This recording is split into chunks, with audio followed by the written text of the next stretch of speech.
لا هادشي ما بقاش غيتسكت عليه، حيت هذا المخدر هذا غيخرج لينا على الشباب ديالنا وعلى المراهقين. ومخدر ديال البوفا. الاخوان والاخوات، اليوم غنهضر لكم على هذا المخدر وغنشرح لكم بالديتاي، لان الامر ولا صعيب. وقبل ما غندخل في الشرح ديال هذا الموضوع، كنتمنى منكم كاملين انكم ديروا البارطاج وحركه الاسبلور، لان غدا يقدر يكون ولدك ولا ولد خالتك ولا بنت خالتك ولا شي شاب من الشباب العائله ديالك. لهذا كمغربي ولهذا كمجتمع مدني لازم علينا التوعيه في هذا الموضوع اللي ولا كيهدد الطبقه ديال المراهقين والشباب. البوفا او ما يسمى بكوكايين الفقراء اللي كيتصايب في مختبرات وكيتصايب واحد المواد اللي هي خطيره جدا وتستهلك بين الشباب. علاش؟ لانه رخيص، يسمى بكوكايين الفقراء. الثمن ديالو تيتراوح ما بين 50 درهم حتى 60 درهم للغرام. كيطيبوه في واحد الماده اللي هي الامونياك ومع البيكربونات ديال الصوديوم، وكيولي عباره عن على شكل ديال بولات ديال الدجاج ولا دي بول دو كريستال، وكيتشدوا هاد لي بول هادو وكيديروا في واحد القرعه ديال الميكا وتيتم الحرق ديالها وكتكيفوا وكيتم استنشاق هاد الغاز اللي من بعد الحرق ديال ديك اللعيبه كتستنشق هذاك الغاز هذاك. وهذاك الغاز هو اللي كيخلي بنادم كيحس بواحد الطاقه ايجابيه واحد الانرجي اللي اول مره، لانه حب الاستطلاع وحب الاستكشاف.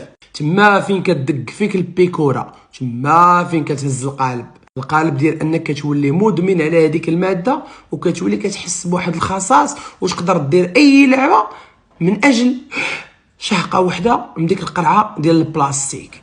هاد الماده هذه تشهرات بزاف في الدار البيضاء مؤخرا، والاغلبيه ديال الناس اللي كيتناولوا الحشيش ولا الحبوب المهلوسه دازوا البوفا مباشره، حيت لقاو فيها واحد لادوز انكرويابل. هاد الماده اللي تجي من شمال المغرب وما عارفينش بالضبط. المهم الناس اغلبيه كتقول كتجي من الشمال، مع احتراماتي الناس الشمال، ما عنديش شي حاجه ضدكم ولا شي حاجه، ولكن هذا في صلب الموضوع.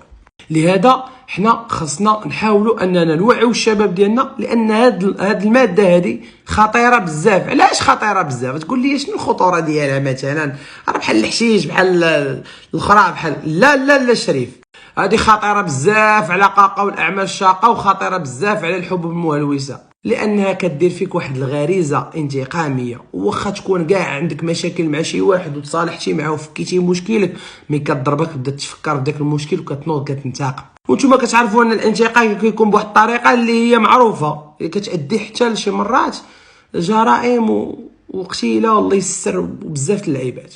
حتى المستعمل ديال هذه الماده كتادي به الى الموت المفاجئ، وكتخليه يجريسي ويسرق وكيولي انسان عصبي، وخصو اي لعبه باش يضرب البوفا الشبح اللي كيطارد الشباب والمراهقين ديالنا.